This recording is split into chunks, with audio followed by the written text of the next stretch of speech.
Hare Krishna, saludos, bienvenidos nuevamente. 23 de octubre, de diciembre, hoy es jueves y vamos a continuar con el verso 57 en el capítulo 13. Un verso y significado, tanto el verso como el significado son breves, son cortos. Om Namo Bhagavate Vasudevaya. Om Namo Bhagavate Vasudevaya. Om Namo Bhagavate Vasudevaya.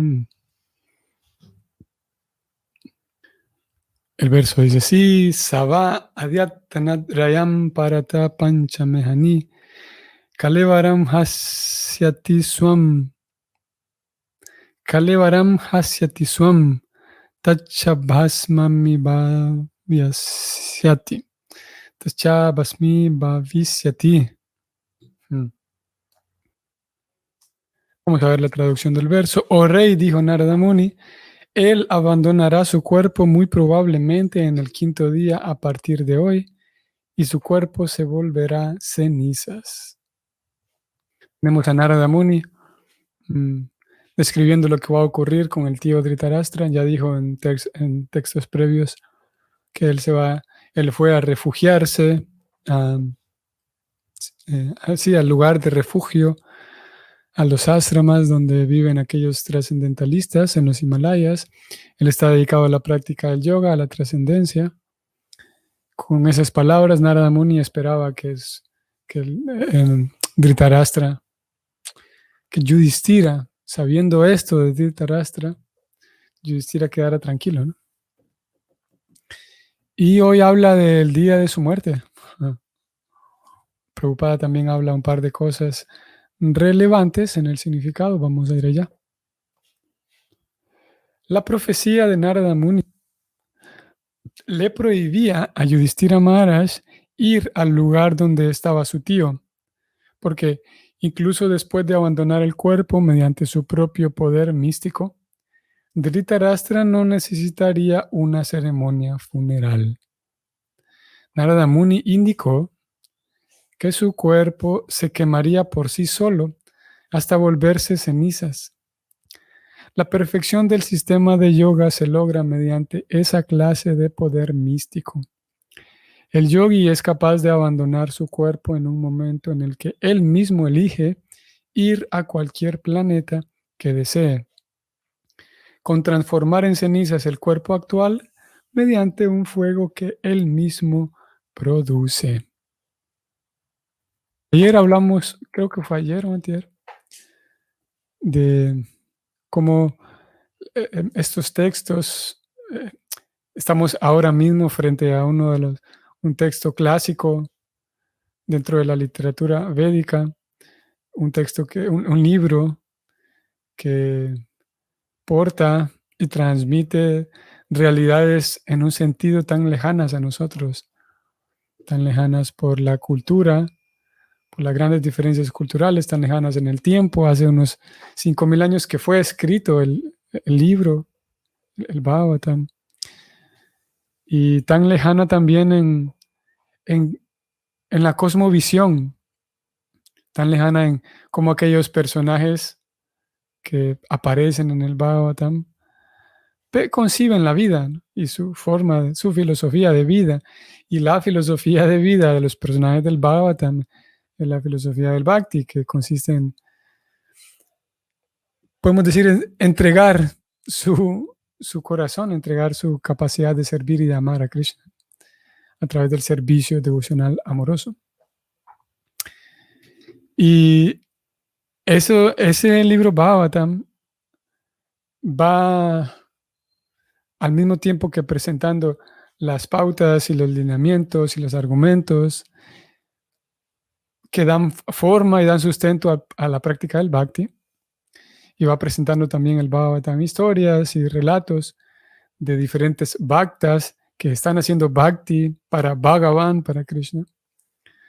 Al mismo tiempo, como hemos dicho, hay ciertos datos que son, vamos a decir, que no competen en sí a la práctica del Bhakti, que no son en sí esenciales en el Bhakti, sino que son, podemos decirlo, transversales a otras áreas con otras áreas del conocimiento.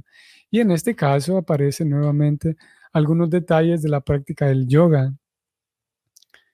como un lector, por ejemplo, un lector simplemente curioso y observador, un tercero que esté observando el Bhakti y se tope con este verso y lo lea de manera así aislada, sin contextualizar, podría concluir que dentro del movimiento Hare Krishna uno aprende a, como decía el verso, vamos a verlo nuevamente, uno aprende a abandonar en su cuerpo en el momento en el que uno quiera, y el movimiento Hare Krishna le enseña a uno a ir a cualquier planeta y a quemar su propio cuerpo con un fuego que uno mismo va a producir. Eso se escucha muy fantástico, ¿no? Muy de fantasía, ¿no? Muy mítico, muy de mitología.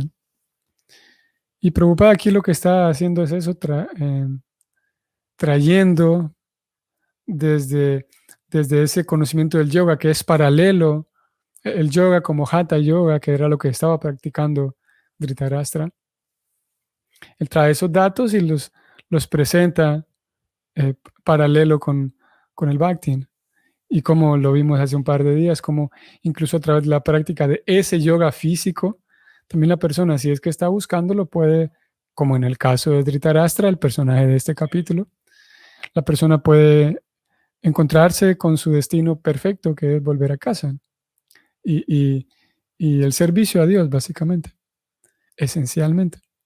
Sin embargo, el Bhakti no incluye esas prácticas físicas y mecánicas, como la forma de sentarse, la forma de respirar, que lo vinimos hablando hace unos días atrás. Y por el hecho de no incluir esas prácticas, también el resultado final del practicante, que es lo que estamos leyendo aquí, el resultado final de Dhritarashtra fue que su propio cuerpo, el yogi puede hacer eso y Dhritarashtra lo consiguió,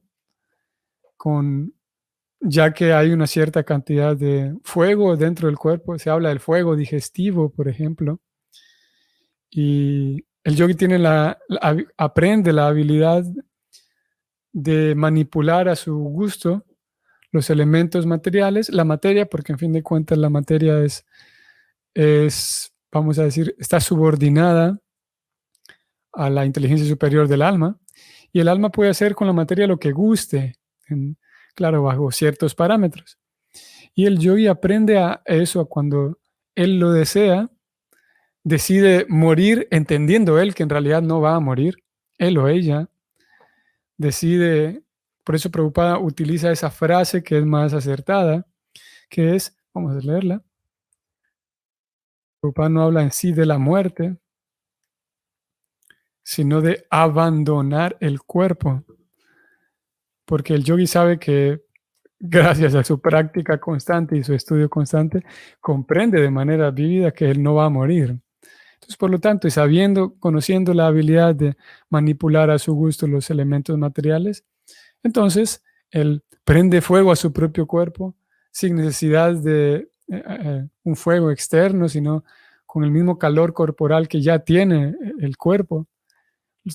Es capaz de volverlo tan intenso que el cuerpo mismo se quema, dando así la oportunidad para que ocurra esa muerte, mientras que el alma que está en ese cuerpo está completamente lúcida de que yo no estoy muriendo. De hecho, quiero ver a qué planeta que voy a tal planeta. Y el alma se dirige allá. Y al llegar allá recibe un cuerpo diferente. O sea, en otras palabras, es como, si pudiéramos decirlo así, con estas palabras, aunque Prabhupada no lo define de esta manera, pero a forma especulativa, podemos decirlo que sería como una especie de suicidio lúcido. Suicidio en el sentido de que la persona sabe lo que está haciendo, sabe que se está enfrentando al final de su vida en ese planeta al menos. Pero claro, la persona tiene un bagaje de conocimiento espiritual tan profundo y tan grande que crea una distancia tan grande, abismal entre un suicidio, como realmente lo conocemos, donde una persona no conoce otra alternativa, no conoce otra salida, no tiene información tal vez suficiente del conocimiento espiritual de quién es ella como alma, tal vez no tiene apoyo cercano y etcétera, tantos asuntos emocionales. Como digo, Prabhupada no define este acto de los yogis como un suicidio, yo nada más estoy diciéndolo en este momento, como para intentar compararlo de alguna manera. Pero el yogi entonces decide no por frustración ni otra cosa, sino para seguir progresando, decide partir para algún otro planeta. Por lo tanto, no muere en realidad. Y es como un dato también cultural, sociocultural, un dato de la, ¿cómo se llama? De la, ¿cómo es esta palabra?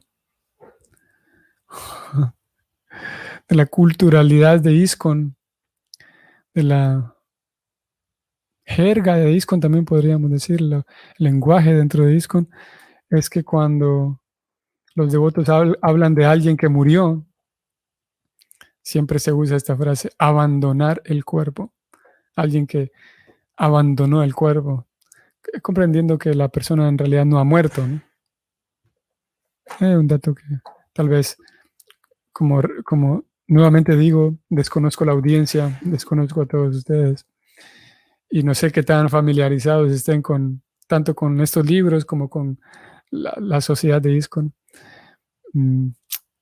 Pero bueno, ese lenguaje está en abandonar el cuerpo. Prabhupada abandonó el cuerpo tal día. Tal persona abandonó el cuerpo. Mi mamá está a punto de abandonar el cuerpo en vez de morir. Bueno, entonces decía que una persona podría concluir que estos libros, Hare Krishna, es más de lo mismo, más libros que hablan de cosas absurdas, cosas que no tienen sentido, cosas imaginarias, quién sabe quién escribió esto. De hecho, si ustedes alguna vez leyeron este libro publicado por el BBT, titulado La vida proviene de la vida, en realidad ese libro es una conversación, una serie de conversaciones que Prabhupada sostuvo con uno de sus discípulos, que era Bhakti Sarup Damodar, que él abandonó el cuerpo, él partió del planeta hace algunos años atrás. Y era un discípulo, era un químico, era un científico en realidad, discípulo de Prabhupada, y ellos estaban hablando de la biología, la química, el origen de la vida durante ciertos días por las mañanas, y esas conversaciones se documentaron y eventualmente se imprimieron en forma de libro. Y ese libro en las primeras ediciones, mismo en español, contenía en uno de sus capítulos, ya en las ediciones actuales ya no lo tiene, lamentablemente para algunos. A mí me gustaba mucho esta sección. Ese capítulo se llamaba El Reto, así para decirlo brevemente. Y el reto consistía en que, si no recuerdo mal, fue en un periódico en Estados Unidos, esto era en los 70s, imaginémonos, en tiempos de Prabhupada, no existía esto de YouTube, que hoy sucede, es el mismo patrón que sucede en YouTube, que alguien publica un video hablando de algún tema y otra persona en otro lugar hace una respuesta para contraargumentar y se genera un debate y tal, e incluso las personas pueden llegar a estar en un debate juntos, ¿no? Entonces ocurría esto, pero en el periódico, una persona escribió algo en el periódico de la no existencia del alma y que Dios no existe, una cosa así. Prabhupada recibió el periódico y le escribió a este señor. No, Prabhupada lo leyó en el periódico y escribió al periódico su respuesta. Y el periódico publicó también la respuesta de Prabhupada. Y Prabhupada decía que la ciencia espiritual, tenemos pruebas, podemos probar que el alma existe, que Dios existe, y que argumentando Prabhupada en contra de lo que decía el científico. Era un doctor. Y el doctor entonces leyó la respuesta del periódico, escribió otra respuesta y hubo varios intercambios entre este doctor, que era un ateo, si no recuerdo mal, o solamente estaba argumentando en contra del alma, no recuerdo. Me parece que también su postura era ateísta. La cuestión es que después de dos cartas, Prabhupada le pidió a sus discípulos que ellos siguieran escribiendo. Ya no era él quien escribía. Y no recuerdo todos los detalles, lo que sí recuerdo con claridad y el punto que quiero llegar es que al final los devotos, principalmente Bhakti Swarup Damodar estaba al frente de esto, ellos le hicieron publicaron esta nota en el periódico en donde ellos oficialmente retaron al científico. Dijeron, lo invitamos a usted, lo retamos a que nos reunamos en un lugar público y le vamos a pagar a usted, le vamos a dar a usted, no recuerdo cuántos miles de dólares, y era una oferta pública, decían ellos, un lugar en donde todos puedan estar y que usted demuestre con químicos, usted traiga un cadáver y demuestre con ciertos químicos que puede darle vida de vuelta a ese cadáver, cualquier cadáver que usted guste, ya que la vida se genera a partir de combinación de ciertas sustancias químicas. Entonces traiga usted los químicos que supuestamente generan la vida, mézclelos aquí y vamos a ver que ahí vamos a darnos cuenta de que sí, de verdad, la vida es el título del libro también. La vida no proviene de Dios, sino que la vida proviene de la combinación química y molecular. Y ellos hicieron este reto al científico y al final terminó allí. No hubo respuesta para el reto de los devotos y no se concretó la reunión propuesta. Sin embargo, el intercambio es muy interesante. A mí me emociona mucho ese intercambio porque los argumentos son buenos en ambas partes. Y al final, como sucede siempre, no hay forma de sostener el ateísmo, siempre y cuando hayan argumentos sólidos y razonables de parte de quien defiende a Dios, ¿no?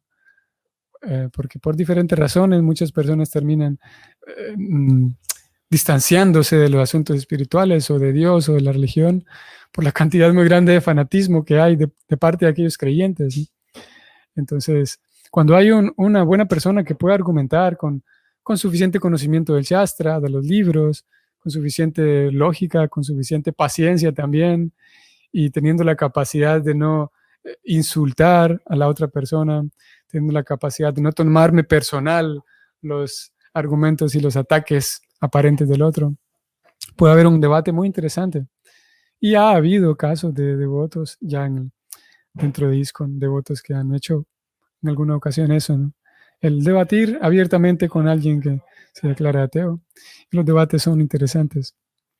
Y en el caso de Bhaktisiddhanta Sarasvati, el día de ayer, que era el día de su desaparecimiento o desaparición, Srila Bhaktisiddhanta Sarasvati gustaba de eso también. Y Prabhupada también recoge, como ayer yo decía esto, Prabhupada recoge de su maestro espiritual ese estilo de ir frontal. Y claro, debido a que Prabhupada viene a un ambiente muy diferente en el cual se desenvolvía Bhaktisiddhanta Sarasvati, Prabhupada en muchas ocasiones también cambia su estrategia de prédica. Sin embargo, mantiene todavía algunos elementos de esa prédica así frontal y directa y desenmascaradora. Nunca escuché la palabra, pero se entiende, ¿no? Desenmascaradora. Prabhupada, de hecho, en su Pranam Mantra, ahora volvemos con Bhaktisiddhanta. Prabhupada, algunos de ustedes conocen, no sé si todos, conocen que Srila Prabhupada tiene, todos los maestros espirituales, hay un mantra con el cual se ofrece reverencias y respetos y homenaje a ese maestro, ¿no? Y Prabhupada escribe para sí mismo la segunda línea de ese mantra. Y esa línea, él mismo se describe como Namaste Sarasvati Deve, como un sirviente de Sarasvati, Goswami, su maestro espiritual.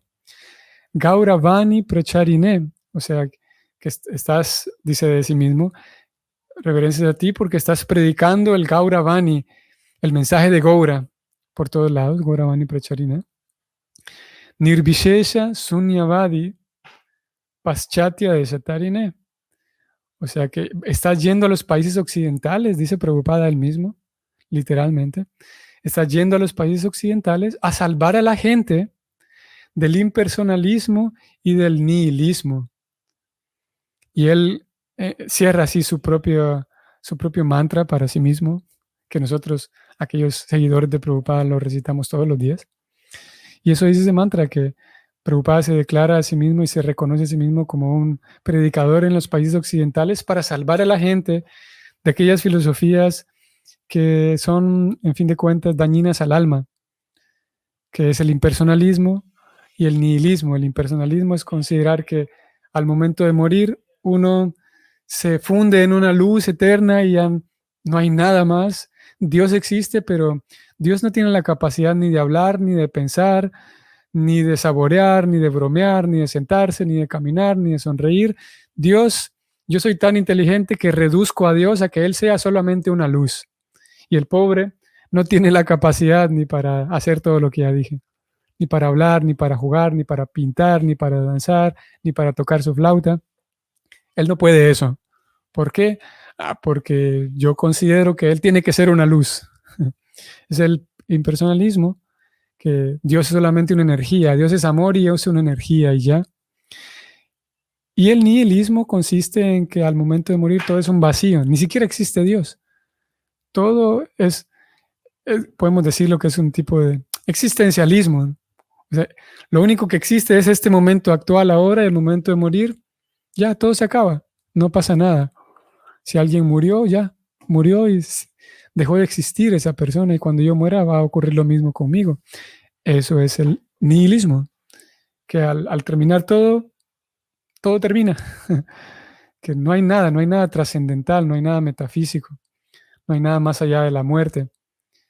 Y esas dos teorías o filosofías son dañinas al alma, porque alejan al alma de aquello que todo el mundo desesperadamente busca, que es felicidad eterna.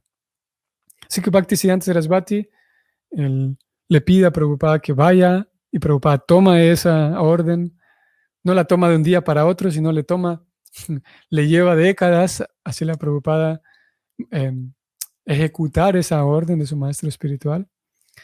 Y al fin de tanto tiempo, él llega a Estados Unidos y distribuye tanto conocimiento espiritual para, como él lo dice, como él lo escribió, para educar a las personas en las técnicas de la vida espiritual y así detener el desequilibrio de valores y conseguir la tan ansiada paz y unidad verdaderas en el mundo. Eso es el primer propósito de ISKCON. Y está directamente relacionado con el deseo de Bhaktisiddhanta Sarasvati en el día de ayer. Y tanto Bhaktisiddhanta Sarasvati como Prabhupada, aparte de Prabhupada enfrentar el nihilismo y el impersonalismo, con sus cientos y cientos y cientos de páginas, una y otra vez él habla de Krishna, quién es Krishna, cómo es Krishna, Krishna hace esto, Krishna dijo lo otro. Prabhupada en todas sus páginas está presentando a la personalidad de Dios, a la suprema personalidad de Dios, sin miedo, sin él completamente audaz y completamente, ¿cómo es esta otra palabra? Determinado, sin miedo. Alguien le dijo, Swami, ¿por qué usted en vez de ponerle movimiento Hare Krishna, por qué no le pone mejor el movimiento para la conciencia de Dios? Porque Krishna es como muy, muy de la India, ¿no? Y Prabhupada no tuvo miedo. Alguien pudo haber pensado que con estas cosas extranjeras la gente iba a huir, ¿no? Pero Prabhupada no tenía miedo a hablar de Dios. Y él ahí tan abiertamente se paraba frente a cientos de jóvenes y hablaba de Krishna, el servicio devocional, entreguen su vida a Krishna, hay que servir a Dios, ¿quién quiere venir y ayúdenme? Y él no tenía miedo de esconder sus objetivos, esconder lo que buscaba. Y esa característica de estar libre de miedo corresponde a su propio nombre, el nombre que su propio papá biológico le dio, que era Abai, literal significa eso. Abai significa alguien que no tiene miedo. Y a través de sus libros, Prabhupada va frontalmente y directamente buscando convencer a la audiencia de esa realidad espiritual y cómo esa realidad espiritual no es imaginaria. Y para todos aquellos estudiantes, seguidores de Prabhupada hoy en día y en la posteridad igual, hay un secreto que nosotros podemos conocer para profundizar más allá, así como este verso que habla de cosas técnicas no tan sí relacionadas con el Bhakti, pero no propias del Bhakti. Hay un secreto que nos puede nosotros permitir entrar en la profundidad del Bhakti y no quedarnos solamente en la parte social y externa del Bhakti, en la parte superficial, que hay una parte superficial como en todo, y eso que nos permite profundizar más. Y por lo tanto, entre más profundizamos, va a haber más emoción en el Bhakti. Esto va a depender de con cuánta emoción vivo yo mi vida en el Bhakti Yoga. Independientemente si vivo en mi casa, si vivo en un monasterio, si vivo en el templo, si vivo en un apartamento con otras personas que no son devotas, va a depender de qué.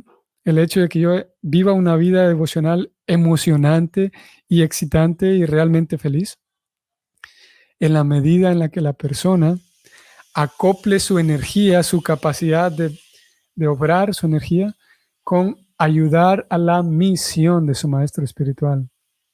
Es por esa razón que vemos a aquellos discípulos de Prabhupada en aquellas historias que experimentaron una aventura tan grande y una emoción tan grande en la medida en la que ellos se adentraban en empujar la misión junto con su maestro espiritual.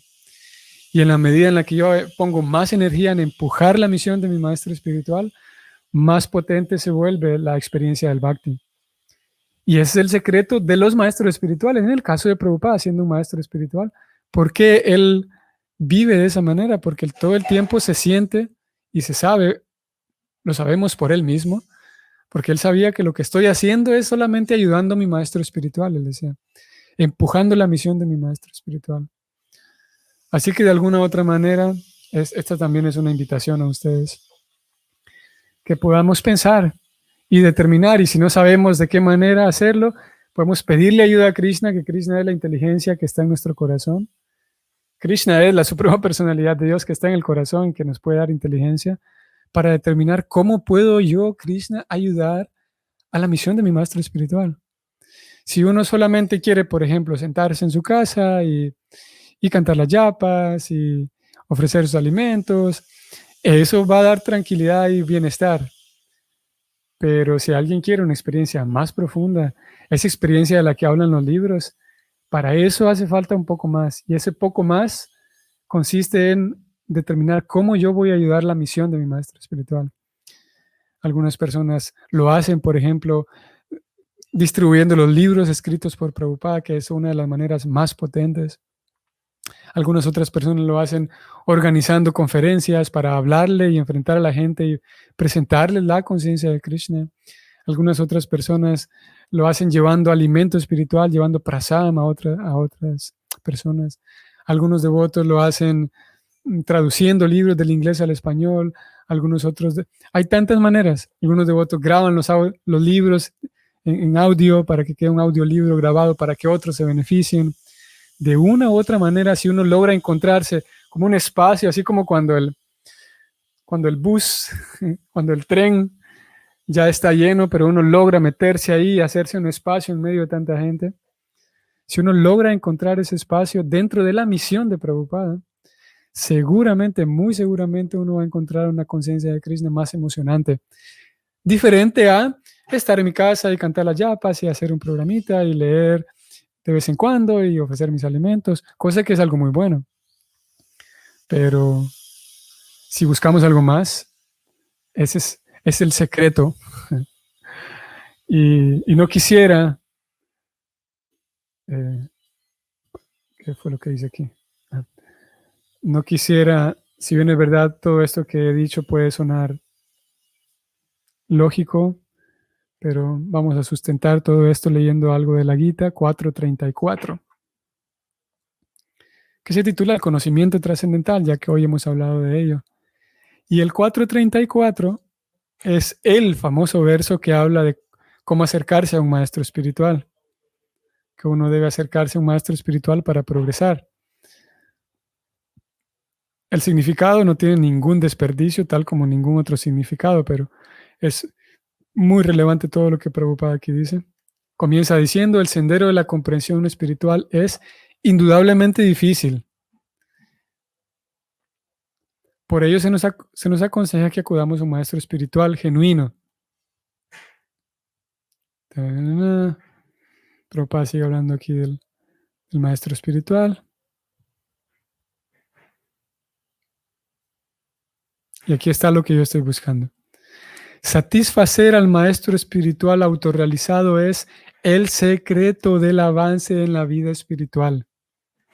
Satisfacer al maestro espiritual es el secreto del avance en la vida espiritual. O sea, no es lo mismo que yo he venido diciendo hasta este momento, El secreto es empujar la misión del maestro espiritual. Claro, Prabhupada en este verso solamente dice complacer al maestro espiritual. Entonces aquí nos toca determinar qué es lo que complace más a mi maestro espiritual, qué es lo que complace más a Prabhupada. Y eso no nos queda tan difícil de determinarlo. Prabhupada en tantas ocasiones pidió que le ayudáramos, pidió que le ayudáramos a que la gente escuche su voz, a tomar un libro y ponerlo en las manos de alguien, para que ese libro eventualmente, si la persona tiene ciertos recelos hacia las religiones y tal, Prabhupada con toda la experiencia que Prabhupada tiene, con toda la profundidad y madurez espiritual que Prabhupada tiene, Prabhupada llegue hasta las manos de esa persona en forma de escrito, en forma de libro. Esa persona se siente en su casa tranquila, relajada, en confianza, sin estar presionada porque en la calle alguien me puede predicar y esto. Ella está solita ahí, imaginando que está sola, pero en realidad está ahí lista para que Krishna le hable a través de Prabhupada, a través de ese libro, y Prabhupada le pueda transmitir directamente hasta el corazón los conceptos espirituales que él tiene para transmitir, la información espiritual, que es muy diferente Prabhupada transmitiendo el mismo concepto que Dira transmitiendo el mismo concepto. Son dos cosas diferentes, porque la comprensión del que habla va a determinar, claro, también el quien está escuchando es importante aquí, pero la comprensión y la madurez espiritual de quien está hablando va a ser un factor determinante para que el mensaje llegue o al intelecto, o a la mente, o al corazón, o al alma. Y Prabhupada cuando escribe tiene esa capacidad. Por eso esos libros tienen una potencia increíble.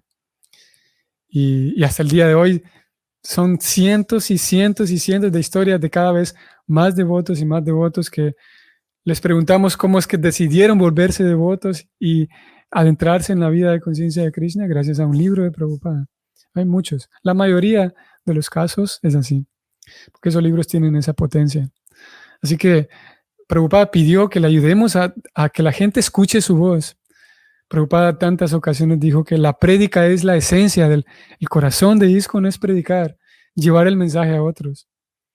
Y de tantas maneras nosotros podemos encontrar un espacio en eso, en ese, en ese mecanismo llamado la prédica, que involucra, como digo, hablar. Si yo no puedo hablar porque no soy de los que hablan y dan clases y conferencias, pues puedo regalar o vender libros. Si no puedo hacer eso, pues puedo participar en algún proyecto que esté distribuyendo libros o un proyecto que tenga ya sistema de conferencias y clases para apoyar ese proyecto. Hay tantas maneras en las cuales uno se puede involucrar y hacerlo, nuevamente, y con esto termino, involucrarse en apoyar la misión del maestro espiritual va a dar indudablemente un placer grande al maestro espiritual, que ese es el secreto. Y ayudarle a Prabhupada a complacer a su guru le pidió que predique en Occidente. Y si yo le ayudo a Prabhupada a que más personas escuchen este mensaje, le ayudo a Prabhupada a que complazca él a su maestro espiritual. Por lo tanto, eso es lo que complace más a Prabhupada.